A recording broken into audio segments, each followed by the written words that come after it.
దైవాత్మారము నా తనున గ్రాలు, దైవాత్మారము నా తనున గ్రాలు, నా జీవమంతై నీతో నిండా చేరి వసింపుము. నా జీవమంతయు నీతో నిండా చేరి వసింపుము. పరిశుద్ధ గ్రంథం నుంచి దీనికి వాక్యం పఠించుకుందాం. అపోస్తున్న పౌలు కొరింథీయులకు రాసిన మొదటి పత్రిక 11వ అధ్యాయము 1వ వచనాన్ని చదువుకుందాం.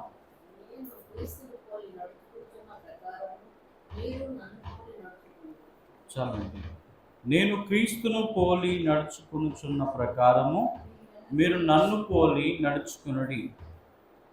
ఈ లోకంలో అన్నిటికంటే కష్టతరమైంది, అన్నిటికంటే మనం చేయలేనటువంటిది ఏదైనా ఉంది అంటే క్రీస్తును పోలి నడుచుకోవడం. అది అందరికీ సాధ్యమైన విషయమో కాదు. క్రీస్తును పోలి నడుచుకోవడం అంటే అన్నిటిని త్యజించి క్రీస్తును వెంబడిస్తూ క్రీస్తు యేసున కలిగిన మనస్సును కలిగి ఉంటూ దేవుడు ఇచ్చినటువంటి ప్రతి మాటను, చిత్తాన్ని, ఉద్దేశాన్ని భూమి మీద నెరవేర్చి ఆయనలా నడవటం అనేది చిన్న విషయం అనేది కాదు. భక్తుల్లో చాలా అరుదైనటువంటి భక్తులు మాత్రమే క్రీస్తును పోలి నడుచుకున్న అందులో ఒకరు అపోస్తలుడైన పౌలు. ఇంకా మన తరాలకు వచ్చేసరికి మనకంటే ముందు తరంలో 100 ఏళ్ళు 200 ఏళ్ళు క్రితము మనుషులు మనం చూసుకుంటే సెయింట్ ఎన్ దేవదాసయ్య గారు, ఆత్మనమ్మ గారు, అలాగే భక్త సింగ్ గారు, అలాగే పురుషోత్తం చౌదరి గారు, ఇలా చాలామంది భక్తులైన వారు, సాధు సుందర్ సింగ్ గారు, వీళ్ళందరూ క్రీస్తుని పోలి నడుచుకున్నారు, క్రీస్తు వలె జీవించారు. వీరిలో అందరికంటే ప్రముఖుడైన వారు వ్యక్తి ఎవరంటే కైలాష్ మహర్షి. ఈయన ఇంచుమించు 110 సంవత్సరాలు జీవించారు. ఎన్ని సంవత్సరాలు అండి? 110 సంవత్సరాలు జీవించారు.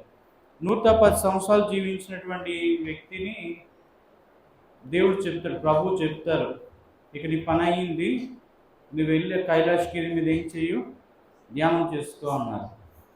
ఆయన వెళ్ళిపోయాడు. ఆ గిరి మీద లోపల గుహలో ఆయన అక్కడ ధ్యానం చేసుకుంటూ ఉన్నారు. దైవజనులు ఫాదర్ ఎం దేవదాసయ్య గారు ఏమంటారంటే వారి కోసం ప్రార్థన చేస్తాం. మైదాన బోధకులు మళ్ళీ తిరిగి వచ్చి సువార్త ప్రకటిస్తే బలమైనటువంటి సువార్త ప్రకటింపబడుతుంది అని దైవజనుల ఉద్దేశ ప్రకారంగా మన రాకడ ప్రార్థనలో మైదాన బోధకుల కొరకైన ప్రార్థన చేయండి అని. కనుక అలాంటి భక్తులు అవసరం. లోకానికి లోక సంబంధమైనటువంటి భక్తులు, లోక ఆడంబరకరమైనటువంటి భక్తులు దేవుడికి అవసరం లేదు. ఎవరు దేవుడికి అవసరం అంటే దేవుని కొరకు నేటి వరకు కొన్ని వందల సంవత్సరాలుగా జీవిస్తున్న వారు, మైదాన బోధకులు, మృతులైన భక్తులు, అలాగే దేవుని కొరకే వారి యొక్క చివరి తుది శ్వాస వరకు కూడా మరి ఈ లోకానికి కానీ పాపానికి కానీ బానిసత్వం కాకుండా పవిత్రమైనటువంటి జీవితం జీవించిన వారే ఈ లోకంలో సువార్త మళ్ళీ ప్రకటించాలి అనేది కోరిక ఎవరికి ఉంది అంటే దేవదాసయ్య గారు. మృతులైన భక్తులు బ్రతికి రాగా మనకి మేలైన సాయము తెలుస్తున్నారు. కనుక మేలైన సహాయం ఎప్పుడు వస్తుందంటే మృతులైన భక్తులు రావాలి. ఆ అగ్ని మంటల్లో దాహం అలమటించిపోతున్నటువంటి వ్యక్తి అబ్రహాముతో అంటాడు, తండ్రివైన అబ్రహామా, ఈ నీతిమంతుడైనటువంటి లాజరుని పంపించవచ్చు కదా, ఎక్కడికి, నా అన్నదమ్ములు ఉన్నారు వారికి వెళ్ళి ఇతను బ్రతికి చెప్తే వాళ్ళు నమ్ముతారు కదా అని అంటారు. చనిపోయిన వ్యక్తి బ్రతికి వస్తే జనాలు ఉంటారండి, ఏం చేస్తారు? పారిపోతారు. కనుక మనిషి బ్రతుకున్నప్పుడు భయం ఉంటుంది, కానీ చచ్చిపోయిన శవం దగ్గర మాత్రం ఏం చేస్తారు? అది కదలదు మెదలదు, కానీ వీళ్ళ దగ్గర జీవం ఉంటుంది, వాళ్ళ దగ్గర జీవం ఉండదు. కానీ జీవం లేనటువంటి డెడ్ బాడీ దగ్గర ఏం చేస్తాడు? జీవం ఉన్నోడు భయపడతాడు. ఎందుకు భయపడతాడంటే అది ఎక్కడ వీడికైనా పవర్ఫుల్ అయిపోయి ఏం చేస్తుంది? ఈ వ్యక్తిని చంపేస్తుందన్న భయం.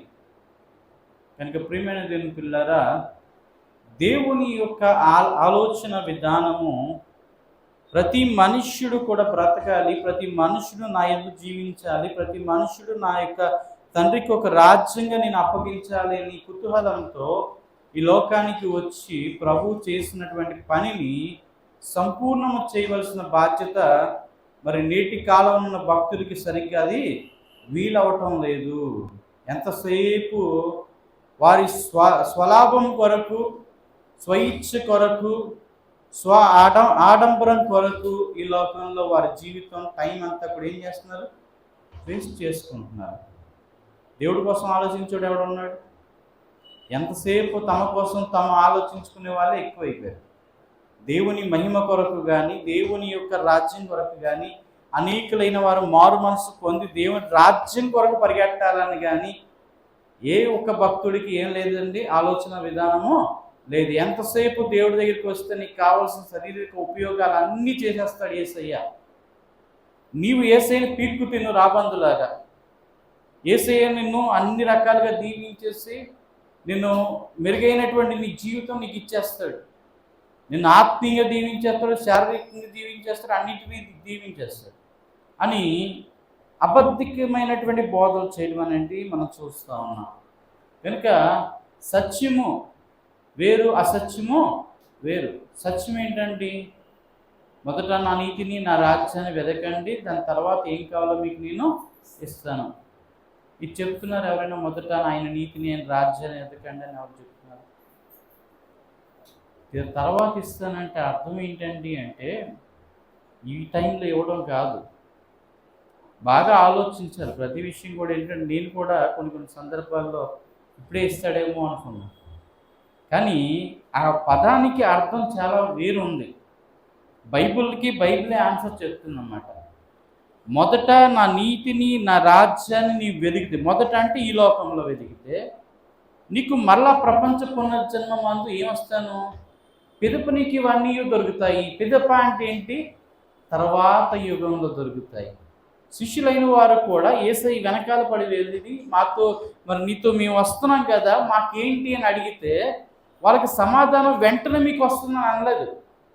మీకు ప్రపంచ పునర్జన్మ మందు 12 సింహాసనాల మీద న్యాయకర్తలుగా, న్యాయ విచారణ చేసే న్యాయాధిపతులుగా మిమ్మల్ని నేను నియమిస్తాను అంటే ఇప్పుడు ఏం అర్థం చేసుకోవాలి ఆయన మాటకి?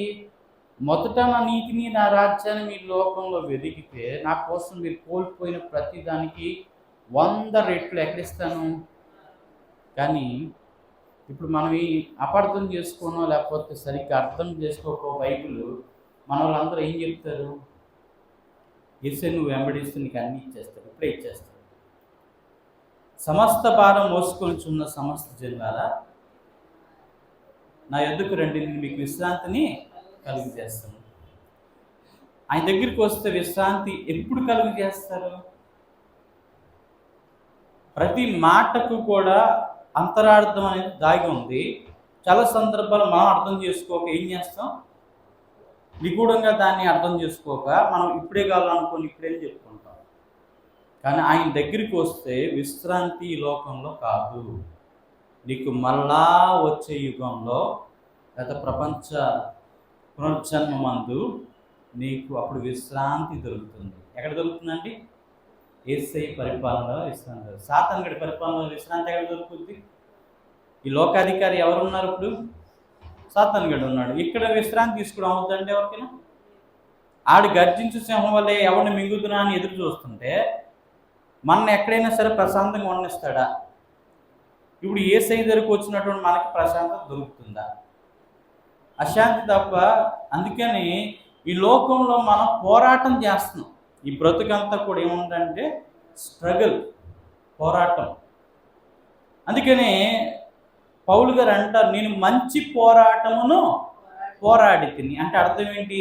చచ్చేంత వరకు నువ్వు పోరాటం చేయాలి. ఏంటి ఆ పోరాటం అంటే ఆత్మకు శరీరానికి మధ్య పోరాటం. మంచికి చెడుకు మధ్య పోరాటం, లోకానికి పరలోకానికి మధ్య పోరాటం, నీలో నీకు రెండు రకాలైన మనస్తత్వాల్లో ఉన్నటువంటి పోరాటం, పాప పుణ్యాల మధ్య పోరాటం, ఆరాటం రోజు కూడా మన జీవితంలో జరుగుతూనే ఉంటాయి కదా. దీంట్లో మనం విజేతలుగా నిలవడం కోసం మన ప్రయత్నంగా మనం ఏం చేయాలా? రోజు బైబిల్ చదువుకుంటూ, ప్రార్థన చేసుకుంటూ, దేవుని స్తుతించుకుంటూ, దేవా నాకు శక్తి దయచేయి, దేవా నీలో ఉండగలిగే శక్తి దయచేయి అని అడుక్కుంటూ మనకు మనం ఏం చేసుకుంటున్నాం? బలపరుచుకునేటువంటి ప్రయత్నం మనము చేస్తున్నాము. అందుకే దేవుడు మనందరిని పిలుచుకున్నాడు. కనుక ఇది ఒక ట్రైనింగ్ సెంటర్ లాంటిదే తప్ప ఇది సంపూర్ణత కలిగింది కాదు. అందుకే బైబిల్లో చెప్పబడుతున్న మాట ఏంటంటే, పూర్ణమైనది వచ్చినప్పుడు పూర్ణము కానీ ఇది ఏమవుతుంది? నిరార్థకమగును. ఇప్పుడు మీరు కొంత మట్టుకు ఎరుగుదము, కొంత మట్టుకు ఎరుగము. ఇప్పుడు మనం ఎంత చూస్తున్నామో అంతా కూడా దేవునికి వచ్చి ఛాయాచిత్రం మాత్రమే అంటాడు భక్తుడు. ఎంత చూస్తున్నట్టండి? ఛాయాచిత్రం, నీడ మాత్రం చూస్తున్నాం. ద రియల్ పిక్చర్ ఎప్పుడు చూస్తాం మనం ఈ లోకంలో కన్ను మూసి అక్కడ కన్ను తెరిస్తే ఎక్కడ చూస్తాం? ఆ దివ్య లోకంలో, దేవుని రాజ్యంలో మన పరిశుద్ధంగా ఆయన సన్నిధి చేరినప్పుడు అక్కడ చూస్తాం ఆయన్ని. ఇప్పుడు ఇక్కడ ఎంత చూసినా కూడా మనకేం చెప్పండి? ఛాయాచిత్రం మాత్రమే. కనుక ప్రియమైన దేవుని పిల్లారా, దేవుడు మనకి ఇచ్చినటువంటి అవకాశమును సమయంలో పోనీకి ఏం చేయండి? సద్వినియోగపరచుకోండి. రోజు రోజుకి మన క్రీస్తు సమరూపంలో మారడానికి, యేసయ్యలాగా ఉండడానికి, యేసయ్యకు ఉన్నటువంటి ఆలోచన విధానము, యేసయ్యకు ఉన్నటువంటి దివ్య లక్షణాలు, యేసయ్యకు ఉన్నటువంటి రూప లావణ్యాలు మనలో రోజు రోజుకి వృద్ధి చేసుకునేటువంటి ప్రయత్నం మనము పరిశుద్ధాత్మ ప్రేరణ బట్టి చేయవలసిన అవసరం మనకి ఉంది. కనుక మనకు మనమే కంట్రోల్ చేసుకోవడం, సెల్ఫ్ కంట్రోల్, ప్రతి విషయంలో కంట్రోల్ చేసుకోవడం, ప్రతి విషయంలో నెమ్మదిగా ఉండడం, ప్రతి విషయంలో ఆలోచించి మాట్లాడటం, ప్రతి విషయంలో అందరితో కూడా ఎలా ఉండాలండి? సమాధానకరంగా, శాంతియుతంగా, ప్రేమకరంగా, ఆనందకరముగా, దేవుని కొరకు అన్నిటినీ ఓర్చుకుంటూ, అన్నిటినీ నేర్చుకుంటూ, అన్నిటినీ తాలుకుంటూ ముందుకు మనము వెళ్ళిపోవాలి. అది దేవుడు మన నుంచి కోరుకుంటున్నాడు. కనుక అలాంటి రూపం మనలో వికసించాలి అంటే దేవుని కొరకు మనం నిలబడాలి. దేవుని కొరకు మనం నిలబడితే దేవుడు మనలో నిలబడతాడు, మనలో నిలిచి ఉంటాడు ఆయన. మీరు నా యందు నిలిచి ఉండు, నేను మీ యందు నిలిచి ఉండి, మీకు ఏది ఇష్టమాడదు అది మీకు అనుభవించుకోవడం. కనుక మనం ఎప్పుడూ కూడా ఇతరుల కొరకు ప్రార్థన చేస్తే మన కొరకు మనం ప్రార్థన చేసుకున్నట్టే. గమనించండి, ఇప్పుడు మీరు ఇతరుల కొరకు ప్రార్థన చేస్తే ఆ ప్రార్థన మీ జీవితంలో మేలు చేస్తుంది. దేవుడు అందుకని నిన్ను వలె నీ పొరుగువాన్ని ప్రేమించు అంటే, నీ పొరుగువాని కోసం ప్రార్థన చేస్తే, నీ పొరుగువాని కష్టం కోసం ప్రార్థన చేస్తే నీ కష్టాలు ఎవరు తీరుస్తాడు? దేవుడు తీరుస్తాడు. దేవదాసయ్య గారు అదే నేర్పించారు. నీ పక్కన రోగి ఉన్నాడు, వాడి కోసం ప్రార్థించాడు, నీ రోగం ఏమైపోద్ది? స్వస్థపడుతుంది. నీకు సహాయం కావాలి, నీ పక్కన నీకంటే అంటే తక్కువ వ్యక్తి ఉన్నాడు, ఒకడు వాడికి నువ్వు 10 రూపాయలు సాయం చేస్తే చాలు, కానీ నీకు 100 రూపాయలు సహాయం కావాలి. నువ్వు 10 రూపాయల సాయం పక్కనోడికి చేస్తే నీకు 100 రూపాయల సాయం ఎవరు చేస్తారు? స్వయం దేవుడు చేస్తాడు. నీ పొరుగువాడు ఎవరో 10 పైసలు అంటే అప్పు చేశాడు, లేకపోతే అది తీర్చుకోలేకపోతున్నాడు, వాడిని క్షమించాము అనుకోండి, దేవుడు మనకి 10 రూపాయల క్షమాపణ మనకి ఇస్తాడు. అంటే ఇక్కడ ప్రతి దానికి కూడా ఒక నియమం అనేది ఉంది. దేవునికి ఉన్నటువంటి నియమం, నువ్వు ఇతరుల పాపం క్షమిస్తే నేను ఈ పాపాలు క్షమిస్తాను, నువ్వు ఇతరుని ప్రేమిస్తే నేను నిన్ను ప్రేమిస్తాను, నువ్వు ఇతరుని ఆదరిస్తే బీదర్లు కనికరించేవాడు యెహోవాకు అర్పించేవాడు. అంటే ఎంత ఘనంగా ఉంది ఈ విషయం అంటే, దేవుడు చెప్పింది ప్రతిదీ కూడా కరెక్ట్. దేవుడు ఎప్పుడు అబద్ధం ఆడడం అనేది ఆయన నోటి నుంచి రాదు, ఆయన చేత కాదు. దేవుడు ఎప్పుడూ సత్యమే చెప్తాడు. ఇలాంటి మంచివి ఎప్పుడైతే మన జీవితంలో మనం ఫాలో అవుతామో, అంటే గిన్నెడు చల్లనీళ్ళు ఇస్తే పరలోకం ఏం చెప్పండి? ప్రతిఫలము. అంటే ఒక గిన్నెడు చల్లనీళ్ళు ఎవరికైనా దానం చేస్తే దానికి కూడా ఏముందంటే పరలోకం అంటే ప్రతిఫలం ఉంది. అంటే మన భూమి మీద ఏది అయితే దేవుని నామం బట్టి విత్తుతామో, చేస్తున్నామో దానికి ఫలితం ఎవరిస్తారు? పైనుంచి దేవుడు మనకి ఇస్తాడు. భూమి మీద ఏ మనుషునికి ఎంత వరకు ఇవ్వాలో అనేది ఒక కొలమానం దేవుడు ఆల్రెడీ నిర్ణయించి ఉంచాడు. మనం అనుకుంటాం కదా, అడుగుతాం మనం దేవుడిని ఏమంటాం అంటే, నాకు ఇంకొంచెం ఇవ్వు ప్రభా, ఇంకా దయచేయి ప్రభు, ఇంకా దయచేయి ప్రభు. ఆయనకు ఒక కొల ఉంటుంది. ఆ కొల ప్రకారం ఏం చేస్తారు? మనం దీవిస్తాడు దేవుడు. ఇప్పుడు అబ్రహాం గారు విషయంలోకి వస్తే, అబ్రహాము దేవుడు దీవించాలి. ఎలా దీవించాడు? పశువులు, ఆయనకు ఉన్నటువంటి గొర్రెమేక మందలు అన్నీ కూడాను సమృద్ధిగా దేవుడు దీవించాడు. ఆయన ఎక్కడైతే గుడారం వేసి అక్కడ వ్యవసాయం చేశారో ఆ వ్యవసాయం అంతా కూడా ఏమైంది? చక్కని పంటలతో సస్యశ్యామలంగా ఆ ఏరియా అంతా ఆయన ఎంత ఆక్యుపై చేసుకొని ఉంచుకున్నాడో అంత ఏరియా కూడా ఏమైంది? ఫలభరితంగానే ఉంది. ఎక్కడ కూడా ఏం కొదువు లేదు. సో అలాగా అబ్రహాము గారు ఫిలిష్తీయులు అసూయపడేంతగా దేవుడు అతన్ని దీవించాడు. అలాగే ఆయన తల పనులు కూడా ఎక్కువే. దాసుడు దాసీలు ఎవరికి ఉన్నారు? దాసీలు అబ్రహాం ఉన్నారు. అంటే వాళ్ళ పెళ్ళిళ్ళు చేసుకుని వాళ్ళ పిల్లల కంటే వాళ్ళ సైన్యం పెరుగుతుందా లేదా? అలాగా పెరగడం బట్టి ఎంతమంది పెరిగారు ఇతనికి? ఇతని దగ్గర మనుషులు తక్కువ లేదు, పనులు తక్కువ లేదు, పశువులు తక్కువ లేదు. ఇవన్నీ చూసుకోవడానికి ఎవరున్నారో అన్ని రకాల మనుషులు కూడా ఇతని దగ్గర ఉన్నారు. అంటే ఒక ఇద్దరు ఫ్యామిలీ కోసం వెనకాల ఎంత ఆస్తి దేవుడు ఇచ్చాడు అంటే, వీళ్ళు యజమాని ఏం చెప్తే అదే వినాల్సింది మళ్ళీ అక్కడ. అంటే అంత గొప్పగా దేవుడు ఆ అబ్రహామును దీవించాడు. అలాగే గొర్రెలు కాసుకున్నటువంటి దావీదుని దేవుడు ఎంత ఉన్నతంగా ఉంచాడంటే, అక్కడ దావీదు కుమారుడా నన్ను కరుణించుము అని అదే వంశంలో, దావీదు వంశంలో క్రీస్తు పుట్టేంతగా దేవుడు దీవించాడు. దావీదు ఎక్కడ అనుకోలేదు. అంటే దేవుడు దీవించాలి అనుకున్న వ్యక్తి దేవుని దృష్టికి సరైనటువంటి పద్ధతిలో ఉంటే వారిని ఎవరికంట తక్కువ ఉంచడం, ఉన్నతమైనటువంటి స్థానంలో వస్తాడు. మోషే గారిని దేవుడు దీవించాడు. ఇజ్రాయెల్ 6 లక్షల మంది ప్రజలకు ఒక నాయకుడిగా దేవుడు నియమించాడు. దేవుడు ఏది అనుకుంటే అంటే ఎవరిని ఆయన దృష్టిలోకి ఇంపుగా ఉంటారు. యెహోషువని, ఆయన తర్వాత మోషే గారి తర్వాత యెహోషువని దేవుడు గొప్పగా దీవించాడు. నేను నా ఇంటి వాని యెహోవాను సేవించదమన్న గొప్ప నమ్రత కలిగిన వ్యక్తిగా ఉన్నాడు కనుక అటువంటి గొప్పగా దీవించాడు. అంటే మనం ఎంత ఒదిగి ఉంటామో అంత ఎదిగి ఉండేటట్టుగా ఎవరు దీవిస్తాడు? దేవుడు మనం దీవిస్తాడు. అలాగే ఆ దీవిన కడకు అలాగే డౌన్ఫాల్ అయిపోవడం కూడా మనిషి చేసుకుని తప్పేదాన్ని బట్టి అయిపోతుంది. సౌలు రాజు దేవుడి మాట విన్నంత వరకు ఏ డోకా లేదండి. ఎప్పుడైతే తినడం మానేశాడో దురాత్మ వచ్చింది. ఆయన సింహాసనం దేవుడు తీసేసి దావీదుకి ఇచ్చేశాడు. తన సొంత వ్యక్తులతోనే తను చంపించుకుని చచ్చిపోయేటువంటి పరిస్థితికి వచ్చింది. చివరికి స్వహత్య చేసుకునేటువంటి పరిస్థితికి పోయాడు. అంటే దేవుని మాట వింటే ఒక రకమైనటువంటి స్థితి, వినకపోతే అదో పాతాళానికి దిగిపోయే స్థితి కూడా ఉంది. అయితే చాలామంది ఏమంటారంటే పాత నిబంధన కాలం అండి, కొత్త నిబంధన కాలంలో అలాంటివి ఏమి లేవు అనుకుంటారు. లేవంటే ఉన్నాయా లేవా? కొత్త నిబంధన కాలంలోనే హేరోదు రాజుని మొత్తగానే ఏం చేస్తాడు? పురుగులు పడి చచ్చిపోతాడు. ఏ కాలం అది? యేసు ప్రభువారి యొక్క కాలంలో హేరోదు రాజు చేస్తున్నటువంటి కుయుక్తికి పనికి మొత్తగా ఏమవుతుంది అంటే దేవుడు పురుగులు పడి ఏం చేస్తాడు? చచ్చిపోతాడు. జరుగుతాయి. ఏ కాలంలో అయినా సరే నిన్న నేడు దేవుడు ఏకరీతిగా ఉన్న దేవుడు. ఆ కాలంలో జరుగుతుంది, ఈ కాలంలో జరగదు. పరిశుద్ధాత్మ దేవుని కాలంలో జరగలేదా? అబద్ధం ఆడితే అననీయ సభ్యులు ఏం చేశారు? గొయ్యి తీసి పాతేశారు అన్నమాట.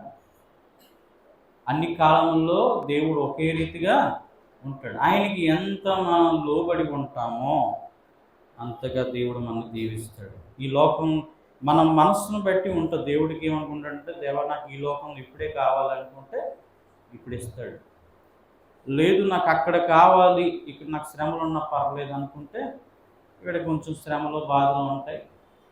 ఆ టైంలో దేవుడు అది అన్ని ఫోల్డ్స్ కలిపి ఏం చేస్తారు? అక్కడ బ్యాలెన్స్ అక్కడ ఇస్తారు. లేదు నాకు ఇక్కడ కొంచెం ఇచ్చి నాకు తర్వాత అక్కడ కూడా కొంచెం కావాలి అనుకుంటే అక్కడ కూడా ఇస్తారు. ఏదైనా ఏం అడుక్కోవాలి మనం దేవుణ్ణి? బ్యాలెన్స్డ్గా అడుక్కోవాలన్నమాట. ఇక్కడ నాకు ఈ లోకంలో ఆల్రెడీ అయిపోయిన జీవితాన్ని కష్టాలు పడతాను, శ్రమలు పొందుతాను ప్రభు, నీ కోసం నేను జీవించి ఏమైపోయినా పర్లేదు అనుకున్న వాళ్ళు ఎంతమంది అంటే అపోస్తులు అందరూ కూడా వాళ్ళకి ఈ లోకం నచ్చలేదు. అందుకే ఏం చేశారు? వాళ్ళు త్యాగం చేసేసారు. వారి ప్రాణాన్ని, వారి ఆత్మను, వారి కుటుంబాన్ని, వారికి ఉన్న ధనాన్ని, వారికి ఉన్న ఇండ్లను, భూములు అన్నింటినీ ఏం చేశారు? చిరాస్తులు అమ్మేసి దేవుడు త్యాగం చేశారు.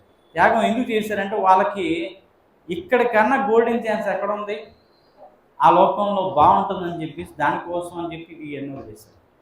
ఆ విశ్వాసం దేవుడు చూశాడు, వాళ్ళకి అంగీకరించాడు దేవుడు వాళ్ళకి. అందుకని మళ్ళీ వాళ్ళు వచ్చే టైంకి ఏం చేస్తారంటే వాళ్ళకి 100 fold బ్లెస్సింగ్స్, చాలా సంతోషకరమైనటువంటి ఆనందకరమైనటువంటి స్థితి దేవుడు వాళ్ళకి ఇస్తారు. అక్కడికి వెళ్ళాలి, ఇప్పుడు ఇక్కడ కావాలనుకుంటే అక్కడ పోతాయి. ఇక్కడ చాలామంది బోధకులు, ఇప్పుడు పెద్ద పెద్ద స్టార్ బోధకులు ఉన్నారు కదా, సెలబ్రిటీ బోధకులు, వీళ్ళు ఒక్కడు కూడా కరెక్ట్గా దేవుడి మాట వినకపోవడం బట్టి వీళ్ళు ఎవరు కూడా ప్రపంచ పునర్జన్మలు ఏం చేయరు, అడిగెట్టే భాగ్యం వాళ్ళకు లేదు. ఎందుకు? ఎక్కడ అనుభవించేస్తున్నారు వీళ్ళంతా కూడాను? ఇక్కడ అనుభవించేస్తున్నారు.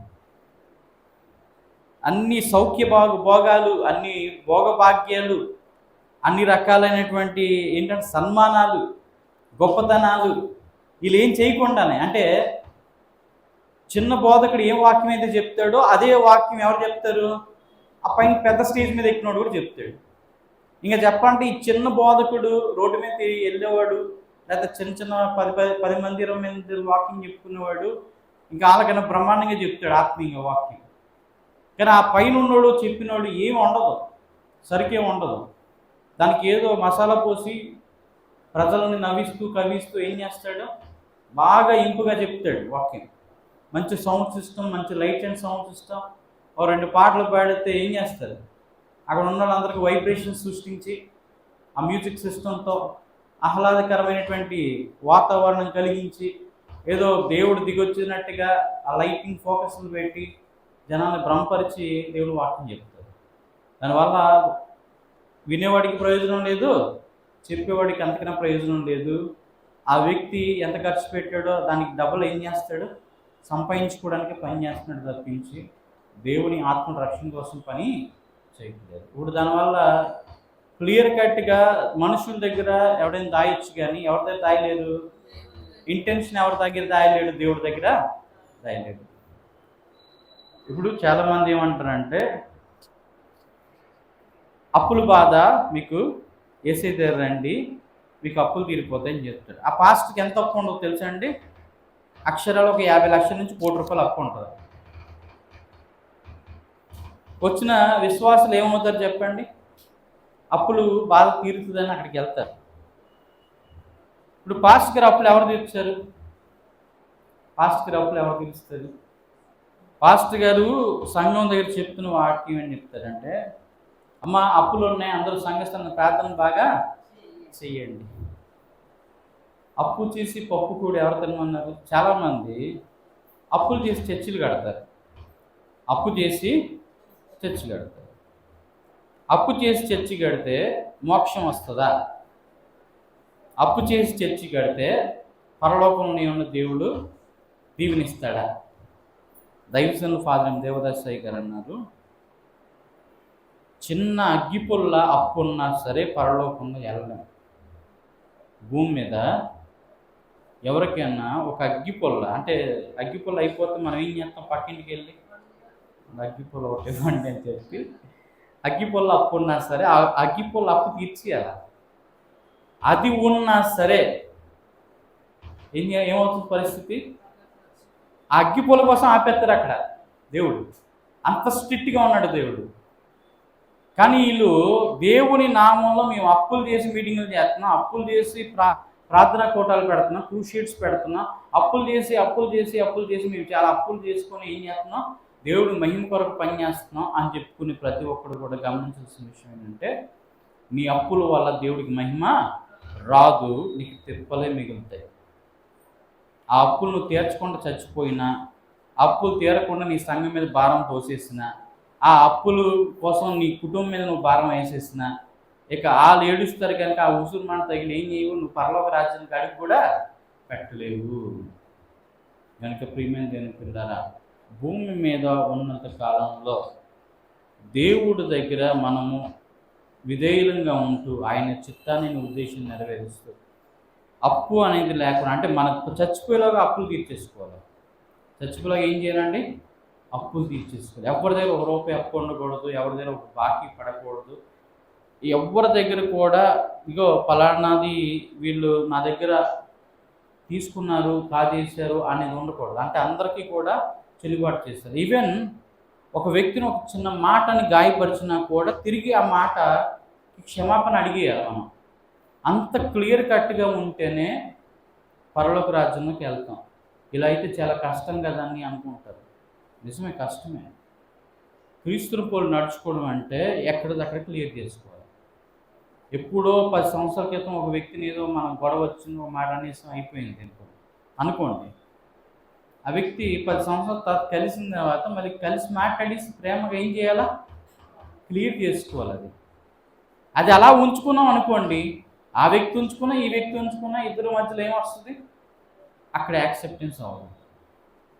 ఏది నేను బైబిల్ ఆధారం లేకుండా చెప్పను. ఇద్దరు సహోదరులు సమాధానం లేకుండా దేవుడి దగ్గర బలిపీఠం దగ్గరికి వచ్చి నువ్వు ప్రార్థన చేస్తే ఆ ప్రార్థన నేను ఏం చేయను? అంగీకరించను అన్నాడు. నువ్వు ముందు వెళ్ళి నీ సహోదరుని ఏం చేయు? సమాధాన పడుము, దాని తర్వాత నా దగ్గరికి వచ్చి నువ్వు బలి అర్పిస్తే నేను ఏం చేస్తాను? దాన్ని అంగీకరిస్తాను. ఇప్పుడు దీన్ని బట్టి ఎంత అర్థం చేసుకోవాలి మనం? ఇక్కడ ప్రార్థన అంగీకరించకపోతే అక్కడ అంగీకరిస్తాడా చెప్పండి? అక్కడ అంగీకరిస్తాడా?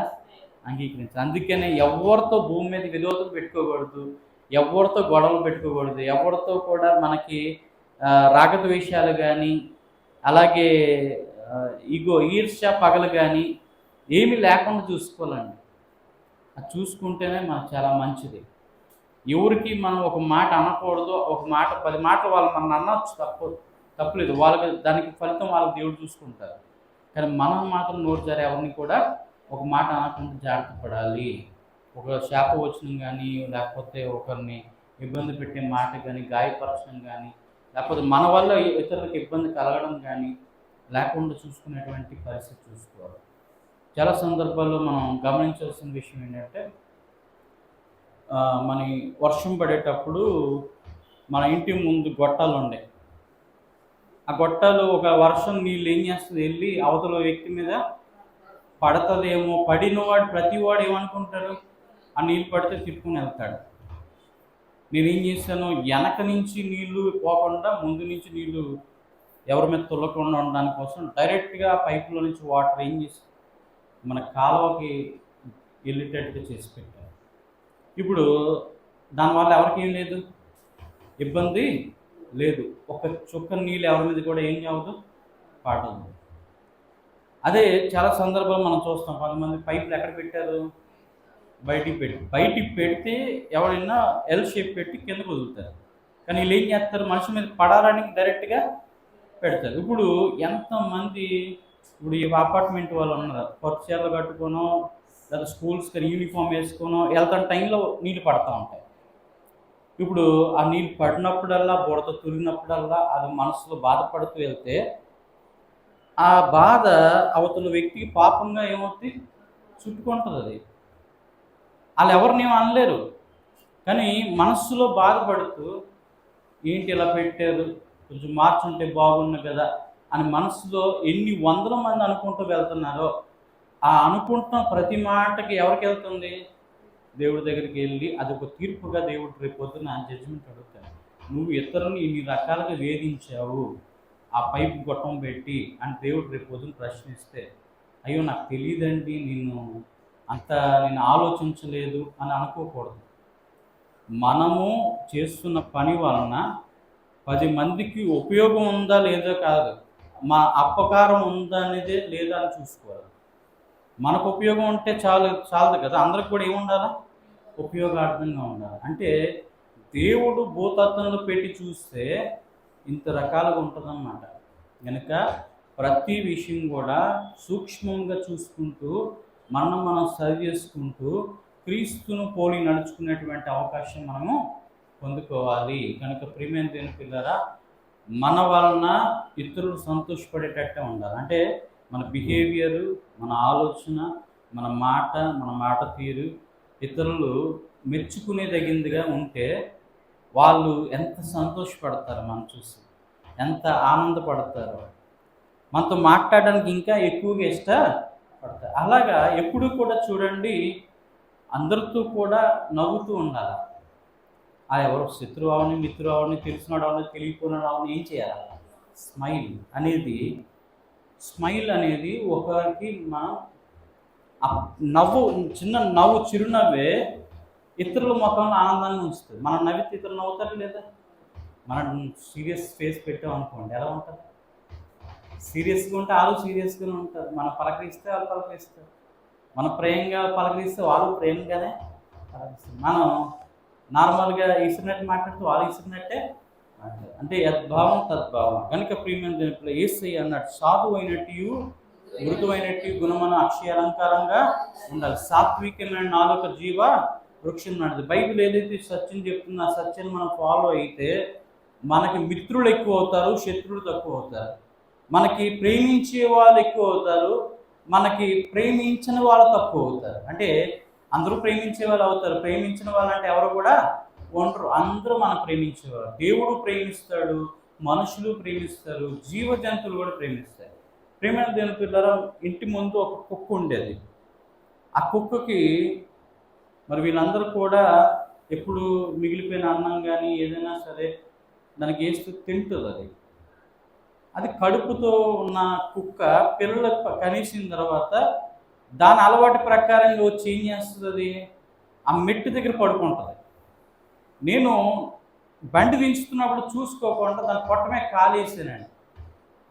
ఎంత కోపంగా లేచి నన్ను కరవాలని ఇలా వచ్చి నా కళ్ళల్లో చూసి ఆగిపోయింది. అయ్యో, ఈ ఇంటి యజమానుడు ఇతన్ని కరవకూడదని ఏం చేసింది? ఎంత గట్టిగా అరిసి మీదకు వచ్చింది. నన్ను అలా చూసి అలా ఉండిపోయి సారీ అది చెప్పినట్టుగా మొహం పెట్టింది. అది నాన్న ఎందుకు కూర్చున్నా ఇక్కడ, కొంచెం అటుకి వెళ్ళి పడుకో అని అనగానే ఏం చేసింది? సైలెంట్గా వెళ్ళి ఆడ పడుకోండి. నేను చూసుకోలేదు, బండి తీస్తున్నప్పుడు చూసుకోకుండా దాన్ని కాలు వేసాను. అయితే అది మెత్తగా తగిలేసరికి కాలు వెంటనే తీస్తాను. ఇలాగా చాలా కోపంగా లేచింది. దానికి అంత నొప్పి అనిపించింది కానీ కోపంగా లేచింది. కానీ ఆ ఇంటి తిండి తింటున్నానన్న విశ్వాసంతో ఏం చేసింది? అది కరవలేదు. కరవకుండా వెంటనే మౌనం అయిపోయి సైడ్కి వెళ్ళి పడుకుంది. అంటే కుక్కకు అంత విశ్వాసం అనేది ఉంది. కనుక ప్రతి జీవి కూడా మనం ప్రేమించిన దాన్ని బట్టి అది కూడా మనం ఏం చేస్తుంది? ప్రేమిస్తుంది. ప్రతీది కూడా, ఈవెన్ మనం ఒక పక్షిని చూసినా, ఒక కుక్కని చూసినా, అలాగే ఒక మృగాన్ని చూసినా కూడా మృగం కూడా మనం ప్రేమిస్తుంది. సింహం పులులతో ఆడుకుంటారు. దుబాయ్ వాళ్ళు ఏం చేస్తారు? పులులతో ఆడుకుంటారు. వాళ్ళు ఏంటంటే వాటిని చిన్నప్పటి నుంచి వాటిని తీసుకొచ్చి ప్రేమించేవారు. కనుక మనం చూపించే ప్రేమ ప్రకృతి చుట్టూ మనం ప్రేమిస్తుంది. ప్రకృతి నుంచి కూడా ఆ ప్రేమ మనకు తిరిగి దొరుకుతుంది. నువ్వు చెట్టును ప్రేమిస్తే ఆ చెట్టు నీకు ఏమిస్తుంది? నీడనిస్తుంది, ఆకలిస్తుంది, ఫలాలు ఇస్తుంది. అలాంటి చెట్టు మనం ప్రేమించేందుకు ఆ చెట్టు తన ప్రేమను ఎక్కువగా చాటుకుంటుంది. ఎలాగో ప్రకృతిలో మనుషుల్ని ఆత్మీయంగాను శరీరీతిగాను మనం ప్రేమించి ఆదరిస్తే ఆ ఆదరణ తిరిగి మనకే వచ్చి దీవెనగా వరిస్తుంది. కనుక అటువంటి గొప్ప దీవెన ఆశీర్వాదం దేవుడు సమృద్ధిగా ఇచ్చి క్రీస్తు యేసును కలిగిన మనస్సు మనం కలిగి ఉండేలాగా దేవుడు దీవించుగాక. ఆమేన్.